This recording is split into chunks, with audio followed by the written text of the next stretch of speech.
आज हम दोस्तों आपको राहुल गांधी के बारे में बताने जा रहे हैं कि कैसे राहुल गांधी चुनाव हार कर भी जीत गए। तो वीडियो को शुरू करते हैं। 22 मई 1991 अमेरिका से भारत आ रही एक फ्लाइट में एक 21 साल का लड़का बैठा हुआ था।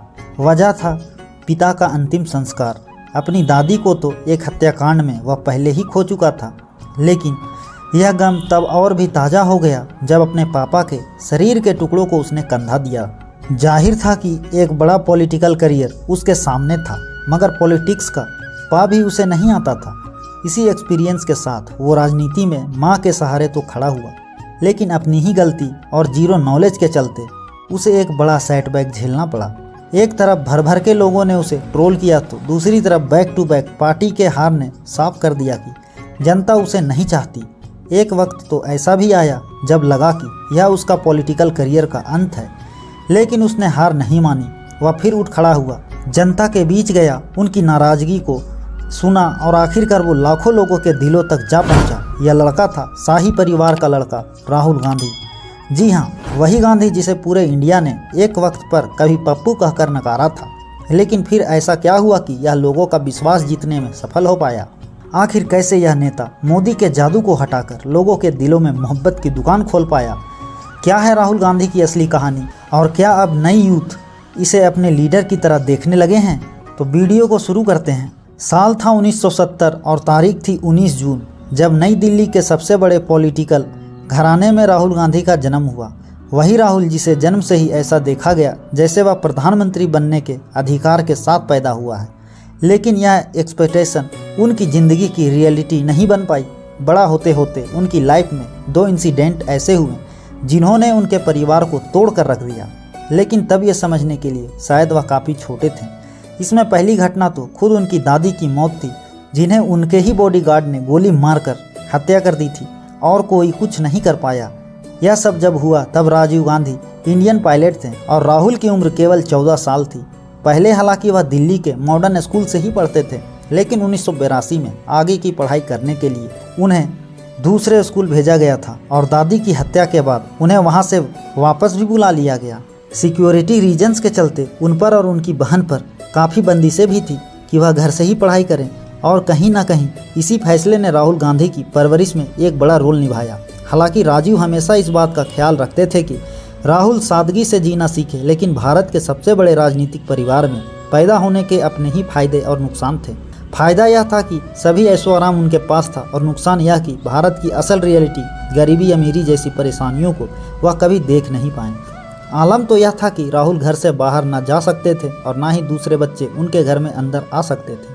ले देकर सुरक्षा कर्मियों के साथ ही राहुल खेला करते थे, और उनकी दादी को मारने वाला भी इन्हीं सुरक्षा कर्मियों में से एक था। कहते हैं कि यही वह प्रॉब्लम थी जिसने उनके दिमाग पर असर भी डाला था।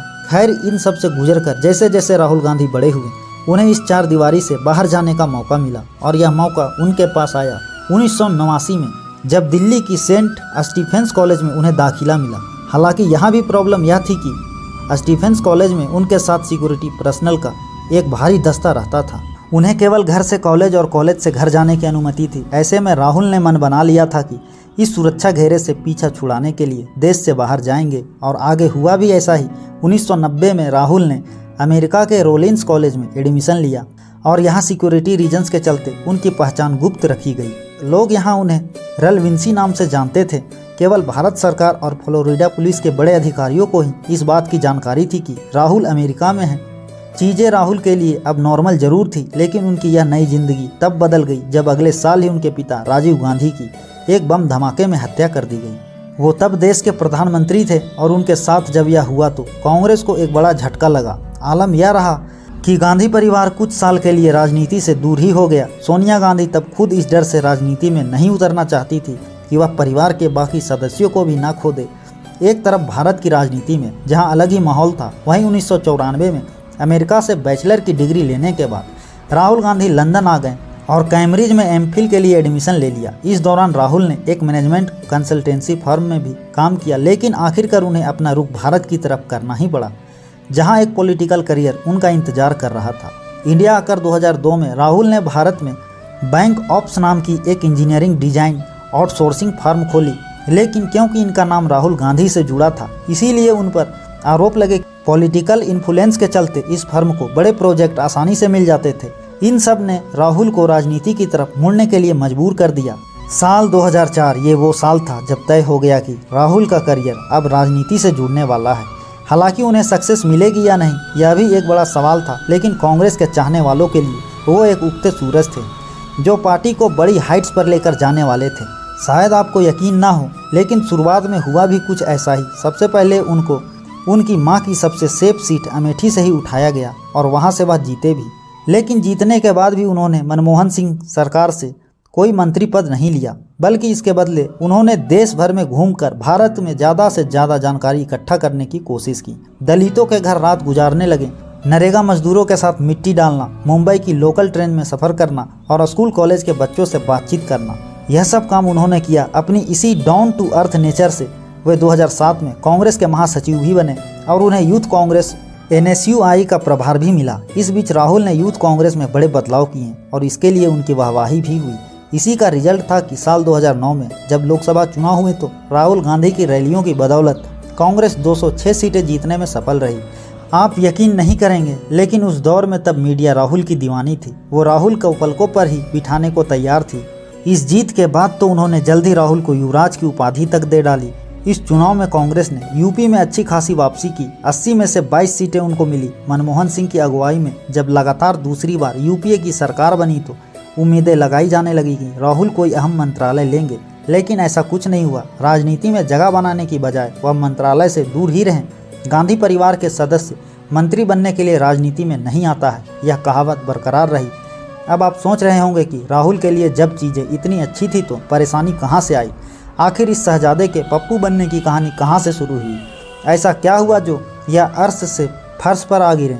उनके लिए मुश्किल राह की शुरुआत हुई 2010 में, जब लगातार कांग्रेस के घोटाले धागों की तरह खुलते चले गए। कॉमनवेल्थ से लेकर 2G स्पेक्ट्रम जैसे कई घोटालों में कांग्रेस के नाम सामने आने लगे। एक तरफ तो लोग पहले ही कांग्रेस से गुस्सा थे, ऊपर से इस पूरे घोटाले के जवाब देने की बारी आई तो राहुल कहीं नजर नहीं आए। इसके अपोजिट अन्ना हजारे के भ्रष्टाचार विरोधी आंदोलन से भी लोगों का कांग्रेस पर गुस्सा बढ़ने लगा। और कमाल की बात तो यह थी कि उनको इसका जवाब तक नहीं दिया गया। एक तरफ यह सारे इशू चल रहे थे कि साल 2012 में यूपी का चुनाव आ गया, जहां कांग्रेस ने ज़्यादा से ज़्यादा सीट लेने की कोशिश की, लेकिन उनकी पार्टी महज 28 सीटें जीत सकी, जो कि पिछली सरकार से बस 6 सीटें ज़्यादा थी। बस यहीं से समझिए कि राहुल की राजनीति का एक बुरा दौर शुरू हो गया। अब तक जो मीडिया उन्हें देश के शहजादे के रूप में देखती थी, अब वही मीडिया उसे पप्पू की तरह देखने लगी। और इस सोच को बढ़ावा तब मिला जब बीजेपी में नरेंद्र मोदी का उभार शुरू हुआ। इन्होंने अपनी मार्केटिंग के लिए राहुल गांधी को निशाना बनाया और उन्हें बेवकूफ़ दिखाने की कोशिश करने लगे। नतीजा यह हुआ कि राहुल गांधी पर जोक बनने लगे। बीजेपी IT सेल द्वारा अफवाह फैलाई जाने लगी। उनके भाषणों की क्लिप काटकर अक्सर शेयर की जाती और सोशल मीडिया पर उन्हें अक्सर पप्पू कहकर बुलाया जाने लगा। जाहिर था न केवल यूथ बल्कि भारत के कोने कोने तक राहुल गांधी लोगों के लिए बस पप्पू बनकर रह गए थे और उनकी असल छवि कहीं खोकर रह गई। इसी बीच उनके एक पुराने इंटरव्यू की क्लिप भी वायरल हुई, जहां वह गलत इंग्लिश बोलते दिखाई दिए। उनके स्लिप ऑफ टंग को इतनी बुरी तरह से ट्रोल किया जाने लगा कि वह लोगों के लिए एक नाकाबिल राजनेता दिखने लगे। फिर 2013 में केदारनाथ में आई आपदा के दौरान भी राहुल कहीं नहीं दिखाई दिए। इससे उनकी छवि छुट्टी पर रहने वाले राजनेता की बन गई, जो मुश्किल की घड़ी में देश से कहीं गायब हो जाते थे। अब तक लोगों को कांग्रेस और राहुल दोनों से विश्वास उठने लगा और इसके अपोजिट मोदी लहर इतनी बड़ी हो गई थी कि लोगों को बाकी सभी पार्टियां छोटी लगने लगी थी। इसका नतीजा यह रहा कि साल 2013 में जब राहुल गांधी को पार्टी का वाइस प्रेसिडेंट बनाया गया, तब दिए गए भाषण में उन्होंने सत्ता को जहर बताया। कांग्रेस इस अवसर को राहुल की बड़ी लॉन्चिंग के लिए तैयार कर रही थी, लेकिन यह फ्लॉप हो गई। दागी नेताओं को बचाने के लिए लाए गए अपनी ही सरकार के अध्यादेश को उन्होंने बकवास और फाड़कर फेंक देने लायक बताया। इसके बाद पार्टी के सीनियर नेता राहुल से नाराज हो गए। साल 2013 के आखिर में हुए 5 राज्यों के चुनावों में कांग्रेस 4 जगह बुरी तरह से हारी, जिसका कारण मोदी लहर था। लेकिन राहुल का कम सक्रिय होना भी इसका कारण बना। 2014 के चुनाव में राहुल और उनकी पार्टी बिल्कुल आक्रामक ना हो सके। इसका नतीजा यह हुआ कि कांग्रेस महज 44 सीटों पर सिमट गई। राहुल ने इस हार की जिम्मेदारी ली और इससे सबक लेने की बात कही। हालांकि कांग्रेस के कई सीनियर नेताओं का मानना था कि यह राहुल की नहीं बल्कि संगठन की हार है, लेकिन राहुल ने लोकसभा में पार्टी का नेता बनने की जिम्मेदारी नहीं ली। 2015 में वह 55 दिन के लिए कहीं चले गए। इसके बाद मीडिया के अलावा पार्टी भी उनके नेतृत्व को लेकर आशंकित हो गई। साल 2014 में हरियाणा महाराष्ट्र के विधानसभा चुनाव से शुरू हुआ हार का सिलसिला लगातार चलता रहा। असम, पश्चिम बंगाल, केरल, तमिलनाडु, झारखंड, जम्मू कश्मीर, उत्तर प्रदेश और उत्तराखंड में कांग्रेस एक बार नहीं बार बार हारती रही और दूसरी तरफ राहुल की इमेज भी बुरी तरह से बर्बाद हो गई।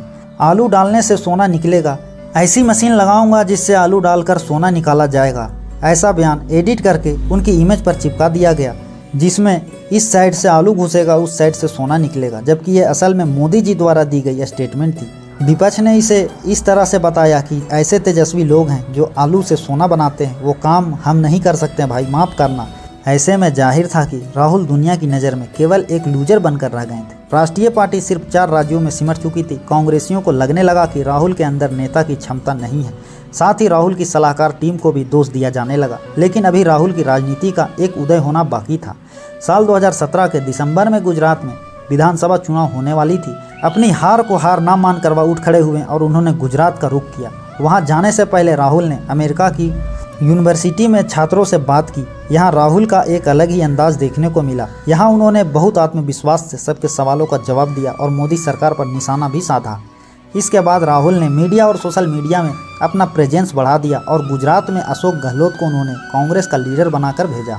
अब जाहिर है कि गुजरात प्रधानमंत्री मोदी और बीजेपी अध्यक्ष अमित शाह का गृह राज्य है, इसीलिए चुनौती और भी बड़ी थी। ऐसे में राहुल ने लगातार वहां की यात्राएं की। गुजरात में अलग अलग आंदोलनों से उभर कर आए हार्दिक पटेल, जिग्नेश मेवानी और अल्पेश ठाकरे जैसे बड़े युवा नेताओं को उन्होंने अपने साथ में लिया और इस स्ट्रेटजी से गुजरात में भाजपा को मुश्किल में डाल दिया। 180 सीटों की विधानसभा में 150 प्लस का नारा लेकर चली भाजपा इस चुनाव में 99 पे ही सिमट गई। चुनाव से पहले 41 विधायकों वाली कांग्रेस 80 का आंकड़ा पार कर गई। कांग्रेस भले ही हार गई, लेकिन 2014 से निराश कार्यकर्ताओं को गुजरात चुनाव ने जोश से भर दिया था। सलाहकारों की टीम बदलने के बाद से राहुल के राजनीतिक उत्थान का एक नया दौर शुरू हुआ। दिसंबर 2017 में राहुल कांग्रेस के अध्यक्ष बन गए। राहुल ने संगठन में बड़े बदलाव किए। अशोक गहलोत को प्रभारी महासचिव बनाया गया। कई राज्यों के अध्यक्ष बदले गए। कहा गया कि राहुल ने अब अपनी टीम पर काम करना शुरू कर दिया है और अब एक नया राहुल जनता को देखने को मिलेगा और वह राहुल था प्रधानमंत्री से सवाल पूछने वाला।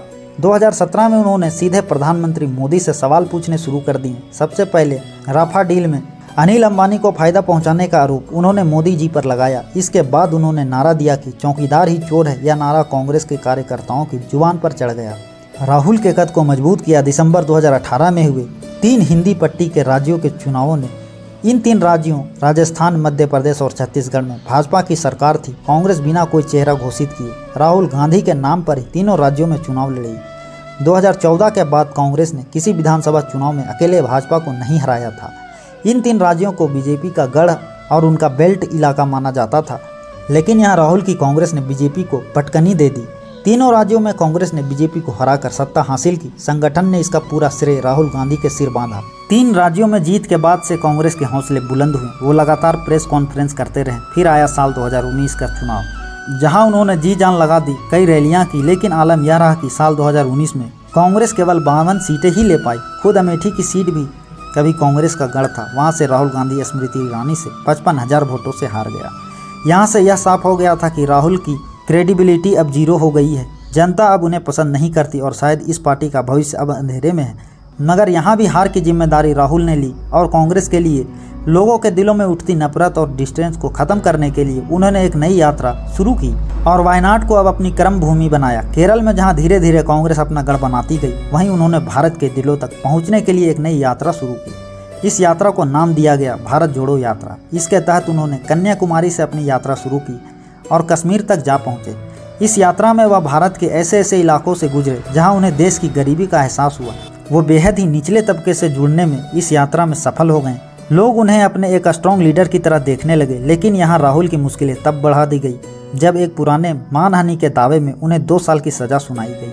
साथ ही उनकी सदस्यता एक सांसद से छीन ली गई। इसी बीच उनसे उनका घर तक छीन लिया गया। बीजेपी ने मौका देखकर उन पर अटैक किया, लेकिन कहीं ना कहीं बीजेपी का यह अटैक बैकफायर हो गया। लोगों को राहुल के प्रति नफरत के बजाय सिंपैथी होने लगी और उनके साथ जो हुआ उसे गलत करार देने लगे। आलम यह रहा कि सुप्रीम कोर्ट ने इस फैसले पर स्टे ऑर्डर लगा दिया, जिससे उन्हें वापस उनकी सदस्यता मिली।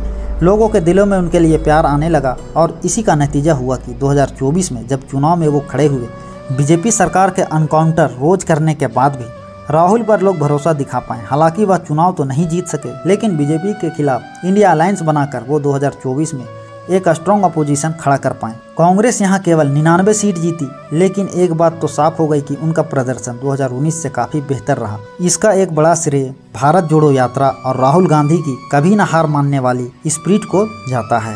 अब आगे वो कितने आइडियल लीडर बनकर उभरते हैं और आखिर कैसे लोगों के दिलों में मोदी की तरह अपनी जगह बनाते हैं, यह तो वक्त ही बताएगा। लेकिन एक बात तो साफ है कि यह वो राहुल नहीं जो 2014 में इन्हें पेश किया गया था।